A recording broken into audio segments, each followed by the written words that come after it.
every time, every year, every semester, this is what I have to go through. I just think I'm ready until she gets up here. Thank you all for coming. We're always just terrifically surprised that anybody shows up. I know we've locked the restrooms on campus, but we're still very, very honored. I have been so moved. It's a wonderful privilege to hear Pat and to have her talk to you, and I'm deeply moved. I'm really scrambling here for a little composure. It's just a wonderful day. Thank you for coming and for letting us start this school year one time for 1 hour together. We do try to put a lot in this hour, and we'll probably run again right up to 12 o'clock or even a minute after. Please don't be uneasy, and I'll plead your cause if you have a 12 o'clock class. But we do try to do a lot in 1 hour to get acquainted, to say something to you collectively as we start the school year. So thank you for coming, and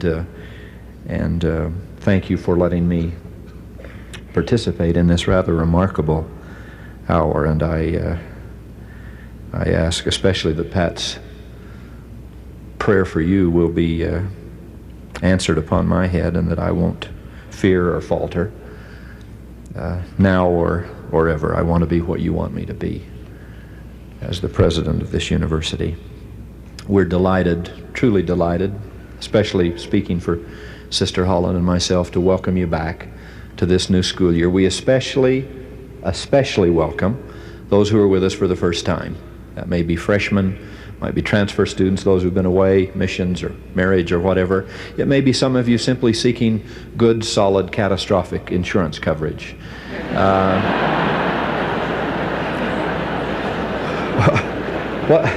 Whatever has brought you to BYU, we welcome you. We want you to be happy. We want this to be your best year ever. Even as we greet you at the university, however, I am aware that at least one writer believes that most of what you need to know was suggested to you more than a dozen years ago. Now, given the costs of a university education, such an assertion is worth investigating. Consider his argument. Most of what I really need to know about how to live and what to do and how to be, I learned in kindergarten. Wisdom was not at the top of the graduate school mountain. It was there in the sandbox all the time. These are the things I learned. Share everything. Play fair. Don't hit people. Put things back where you found them. Clean up your own mess. Don't take things that aren't yours. Say you're sorry when you hurt someone. Wash your hands before you eat. Flush. Warm cookies and milk are good for you. Live a balanced life. Learn some and think some and draw and paint and sing and dance and play and work some every day. Take a nap every afternoon. When you go out into the world, watch for traffic, hold hands and stick together.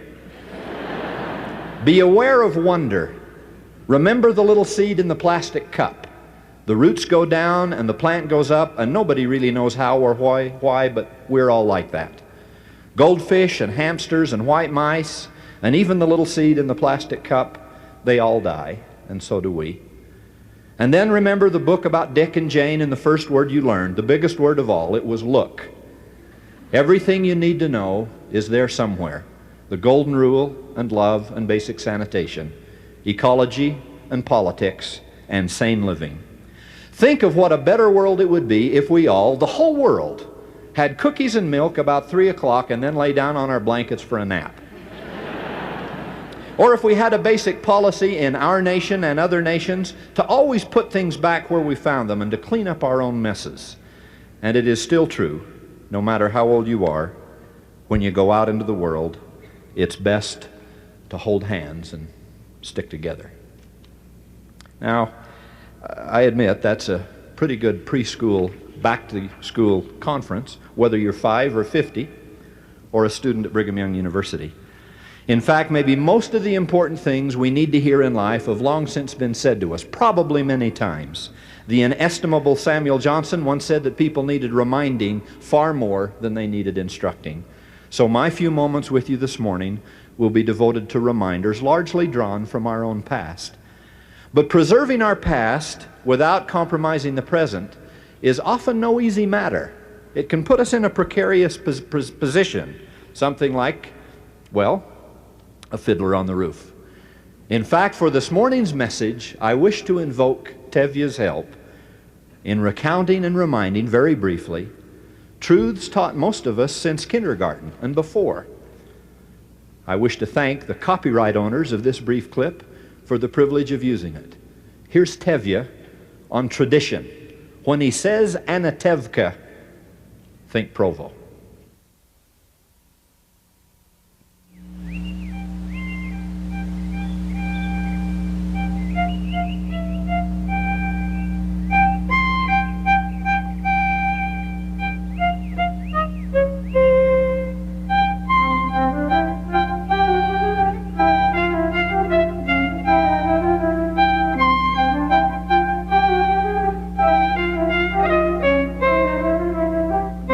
Fiddler on the roof. Sounds crazy, no? But here, in our little village of Anatevka, you might say every one of us is a fiddler on the roof, trying to scratch out a pleasant, simple tune without breaking his neck. It isn't easy. You may ask, why do we stay up there if it's so dangerous? Well, we stay because Anatevka is our home. And how do we keep our balance? That I can tell you in one word. Tradition!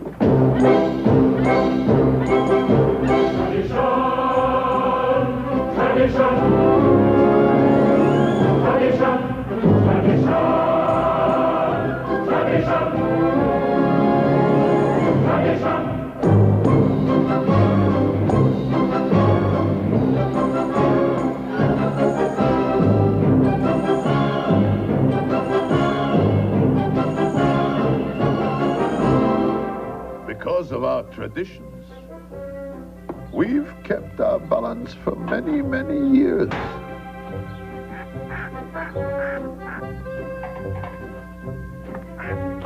Here in Anatevka, we have traditions for everything. How to sleep, how to eat, how to work, how to wear clothes. For instance, we always keep our heads covered and always wear a little prayer shawl. This shows our constant devotion to God. You may ask, how did this tradition get started? I'll tell you. I don't know. But it's a tradition. And because of our traditions, every one of us knows who he is and what God expects him to do. Because of our traditions, everyone knows who he is and what God expects him to do. Who are we, then, here at BYU? And what does God expect us to do? For one thing, he expects us to remember that we're heirs of a gospel dispensation that had among its earliest commandments and challenge to seek diligently and teach one another words of wisdom, yea, to seek out of the best books learning, even by study and also by faith. This crucial commandment was inextricably linked with the profound restored truth that taught us we are literally sons and daughters of God and that we can someday become like him. Restored truth taught that God's glory is his intelligence and that it is to be our glory as well. That inestimable doctrine, restored to a darkened world more than a century and a half ago, has in that length of time developed into a strong tradition for Latter-day Saints, the earliest of whom labored by day and read books by night in an effort to become more like God by study and also by faith. It is not insignificant, I think, that the central symbol and only tract of their early faith was a book, a written record which would give meaning to all they did and to everything they believed. No one had to tell them the importance of reading. It was an habit of the heart. Later they would gather in the upper room of their Ohio temple to study not only theology, mathematics, philosophy, English grammar, geography, and Hebrew. And on the banks of the Mississippi they would plan Nauvoo, the city beautiful, their Zion-like city-state, around two great centers of learning, a temple and a university. Even when driven from their homes, the saints kept the dream alive. In dugouts and cabins, handcarts and conestogas, school kept. It was not easy, but it was doctrine. It is impossible to be saved in ignorance, their prophet teacher had said. And whatever principle of intelligence we attain to in this life, it will rise with us in the resurrection. They believed him. They were as hungry as Erasmus, who said, when I get a little money, I buy books, and if any is left over, I buy bread. Wherever Mormon settlements have sprung up, the village school has been among the first things thought of and provided for, said future president of the church, Lorenzo Snow. In those parts of the New Mormon territory where buildings were not available, school teachers simply did the best they could. Said Apostle George A. Smith of his experience in southern Utah, quote, "My wickiup is a very important establishment, composed of brush, a few slabs, and 3 wagons. It has a fire in the center and a lot of milking stools, benches and logs placed around, 2 of which are fashioned with buffalo robes.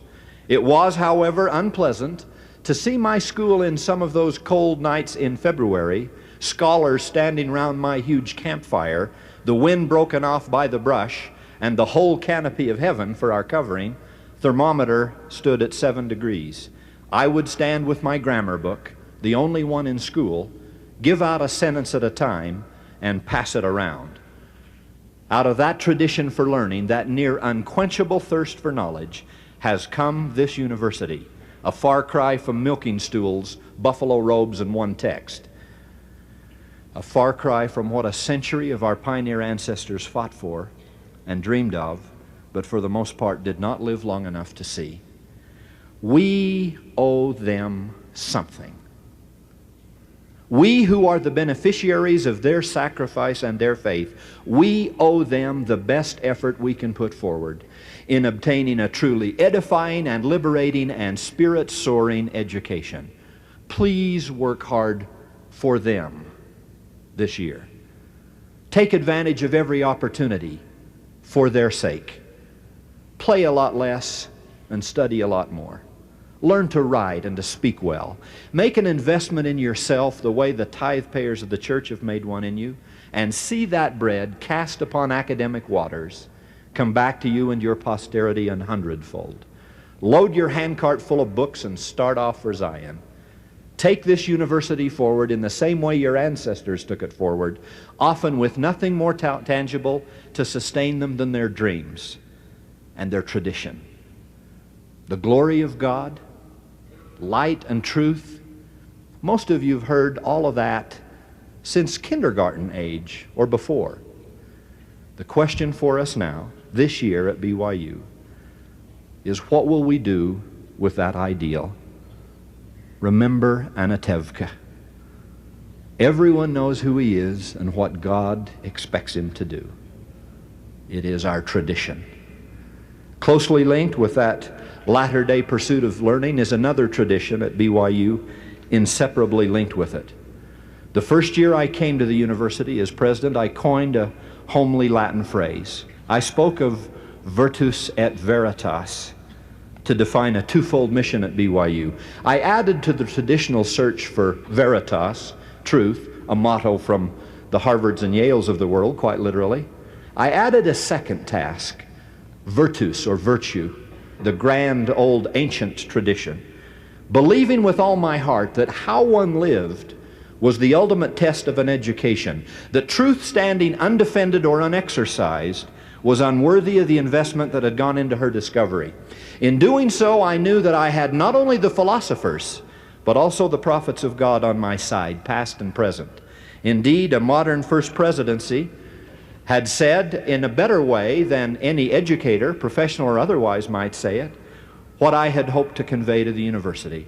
Said Brigham Young, Heber C. Kimball, and Willard Richards, if men, and we would add women, would be great in goodness, they must be intelligent. For no man can do good unless he knows how. Therefore seek after knowledge, all knowledge, and especially that which is from above, which is wisdom to direct in all things. And if you find anything that God does not know, you need not learn that thing. That's wonderfully reassuring. But strive to know what God knows and use that knowledge as God uses it, and then you will be like Him. You will have charity, love for one another, and do each other good continually and forever.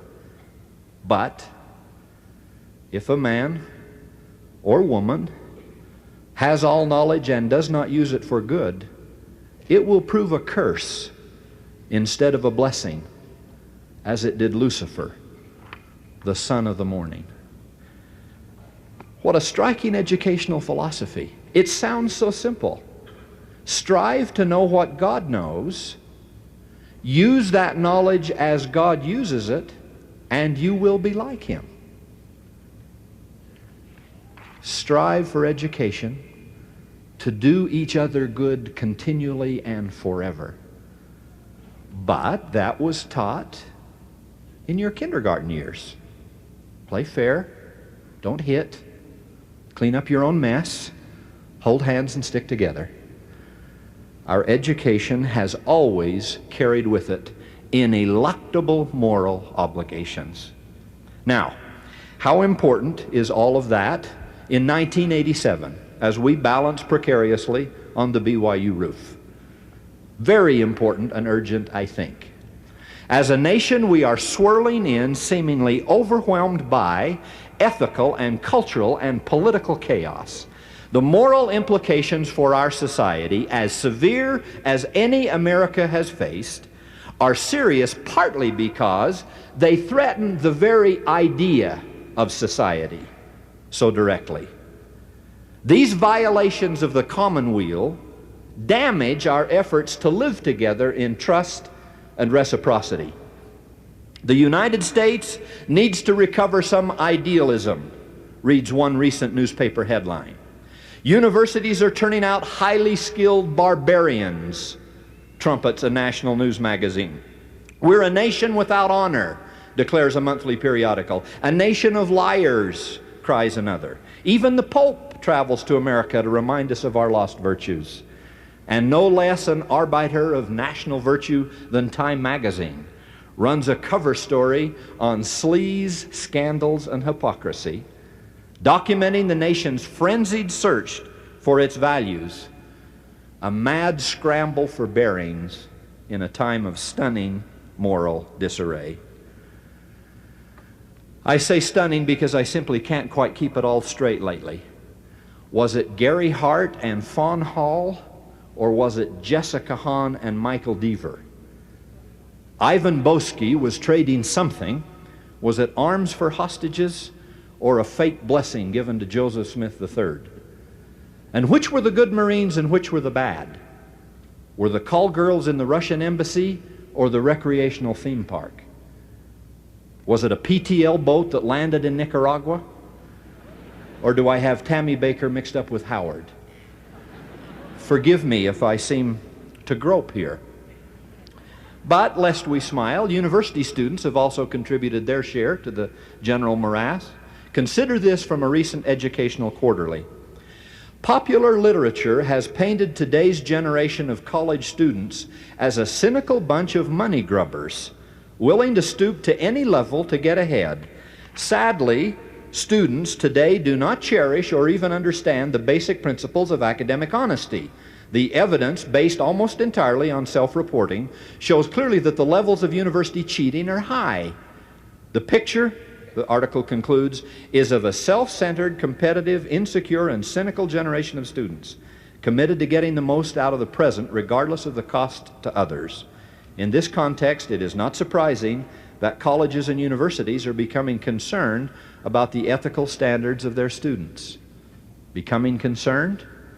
The ethical standards of their students is not just a trendy issue at BYU. It is our heritage. It is our tradition. And we're pleased that we do not have to speak of our students the way these students are spoken of. This should be, that is, the ethical standards of students, should be a tradition at every university. But quite frankly, universities as universities only can't do it.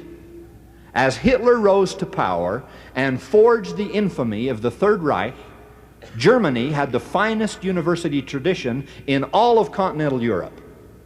And most of the truly desperate and severe problems I have referred to in America, whether moral, political, or cultural, have come at the hands of university-trained men and women. I intentionally use the word trained rather than educated. No, full and fair intellectual inquiry, that's a quote, that alone won't do it.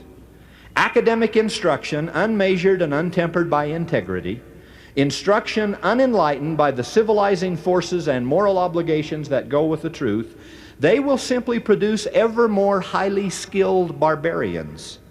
And almost any newspaper or nightly news broadcast can show us plenty of these. Remember, if a man has all knowledge and does not use it for good, it will prove a curse instead of a blessing, as it did Lucifer, the son of the morning. Of course, the saddest element in all of this for me is not that the world doesn't understand civilizing values, or worse yet, that educationists often don't, but saddest of all is that each year a few of us at BYU, and I stress a very few, don't seem to get it either, even with long established and frequently repeated LDS traditions to guide us. Then the infraction of that very few so often damages the experience and the opportunity of the rest of you, who are a remarkable generation in every sense of the word. I salute you and admire you and love you. It goes without saying that when we come together at BYU, we do bear a special burden because we point out, we go to some length to stress that we are different here. We say we stand for something traditional and spiritually worthwhile. Of course, the moment we say that, we are marked women and men. There are multitudes who would love to bring us down. But that's all right. It's just all the more reason for us after cookie and milk time to hold hands and stick together. By the time we are at a university, it is adequate time to have considered this shared sense of responsibility we have for life lived together.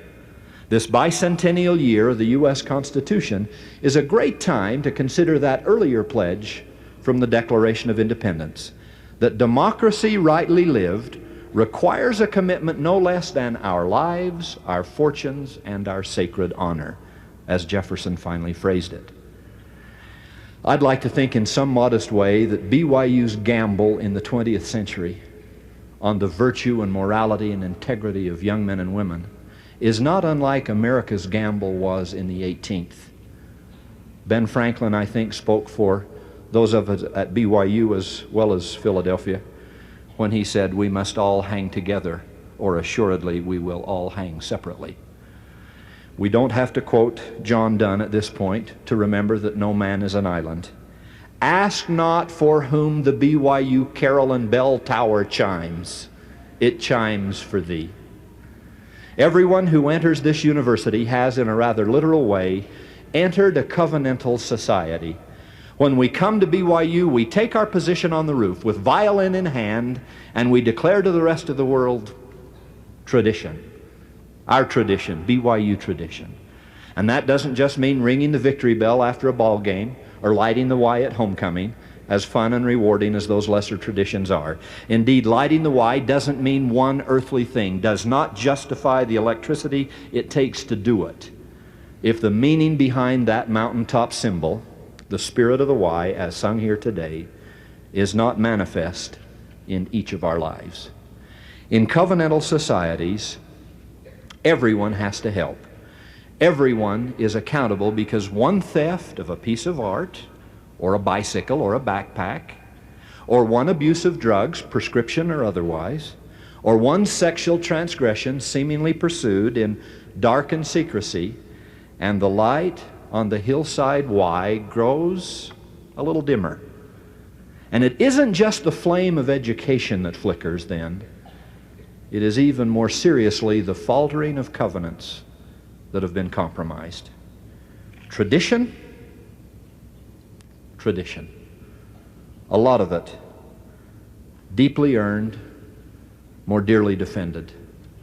It's tough keeping our footing on a slippery roof, but there we are, determined to stay so long as there's a BYU. I am just biased enough to believe it is the best university in all this world for you to attend. That is why we care about your lives, including how you looked, as well as how you act. Be well-groomed and modest as an outward statement of an inward grace. I hardly need to say it, but to a very few, shorts and miniskirts are not acceptable dress on this campus, and we ask you not to wear them. Please be aware that far more important than, but not unrelated to, outward appearance is the integrity and the disciplined behavior that a citizen displays voluntarily choosing to live in a rigorously disciplined society. So be true to Christ and your covenants.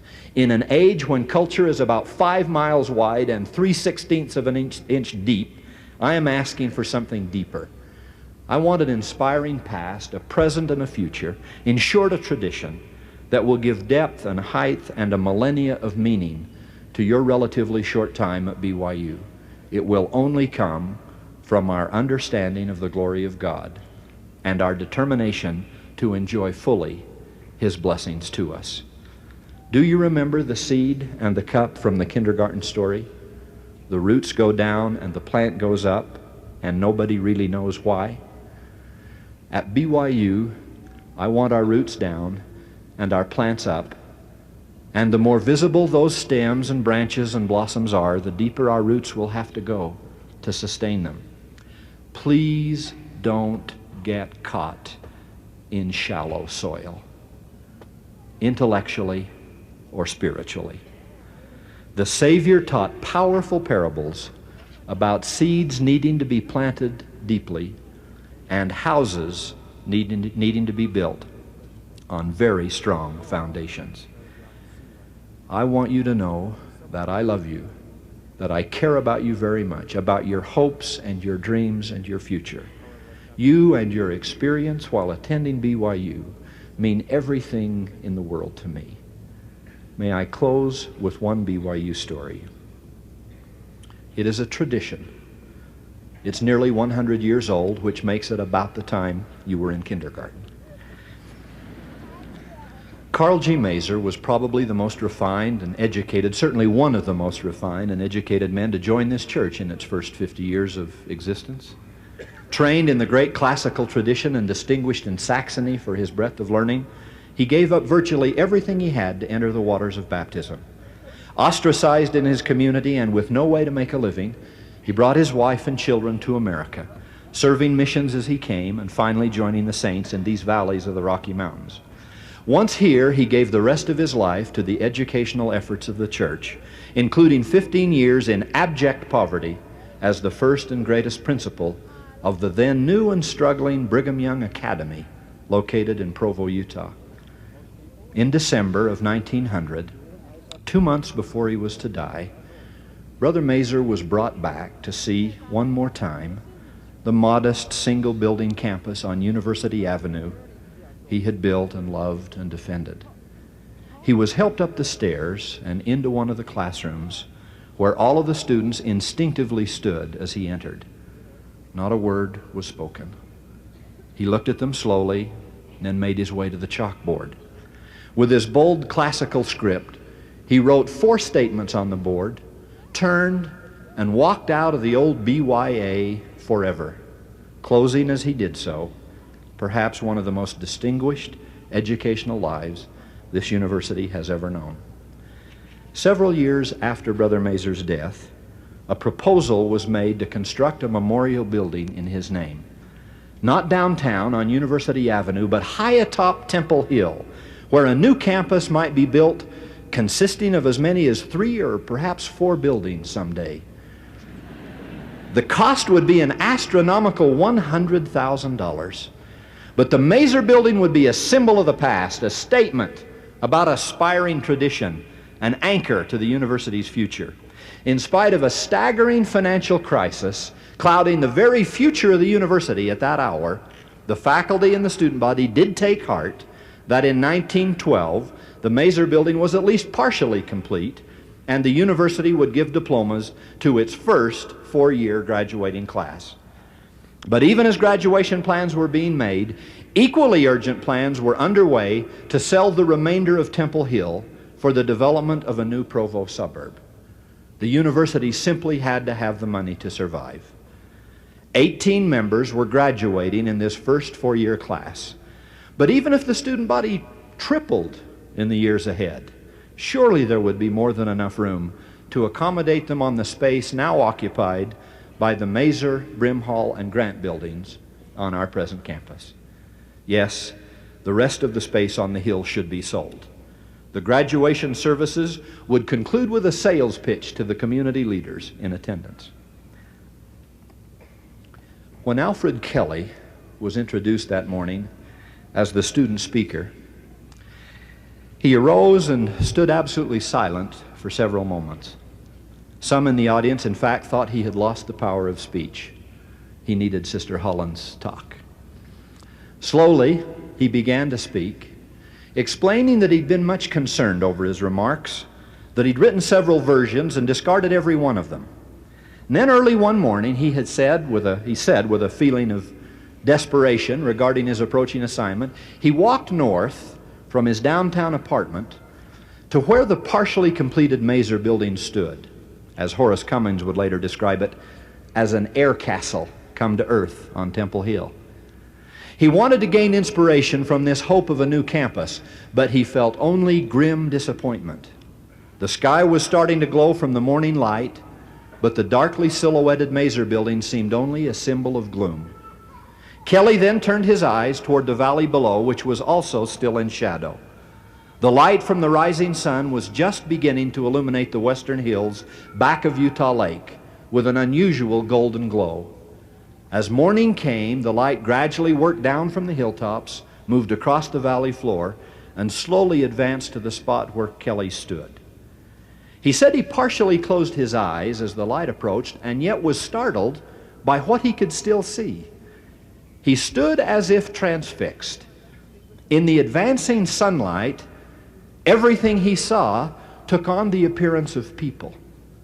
Young people about his age, moving toward Temple Hill.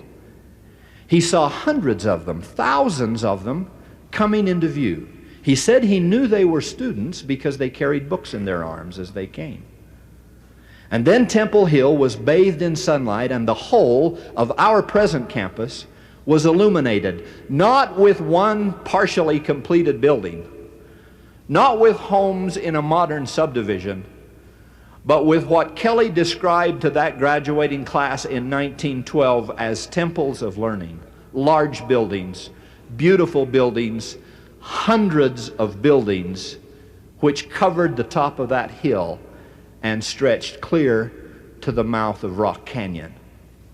The students entered these temples of learning with their books in their hand. As they came out of them, Kelly said their countenances bore a smile of hope and of faith. He observed that they seemed cheerful and very confident. Their walk was light but firm as they again became part of the sunlight and moved up to the top of Y Mountain and gradually disappeared from view. Kelly sat down to what was absolutely stone-deaf, rock-solid silence. Not a word was spoken. What about the sales pitch? No one moved or whispered. Then longtime BYU benefactor Jesse Knight jumped to his feet and shouted, "We won't sell an acre. We won't sell a single lot." And he turned to President George Brimhall and pledged several $1,000s to the future of the university. Soon others stood and joined in, some with only a widow's mite, but every one of them believing in the dream of a Provo schoolboy. Every one of them believing in the destiny of a great university which that day had scarcely begun. When you leave here today, please consider a campus with over 400 buildings that stretches from the newly renovated Mazer building to the very mouth of Rock Canyon, where a special temple of learning built on BYU property watches by night and day over this pleasant valley. Think of those buildings, think of those lives, and think of that tradition. It is now your tradition. Oh yes, I suppose you are wondering about those 4 things Carl G. Mazer wrote on the board that day. They are part of the tradition too.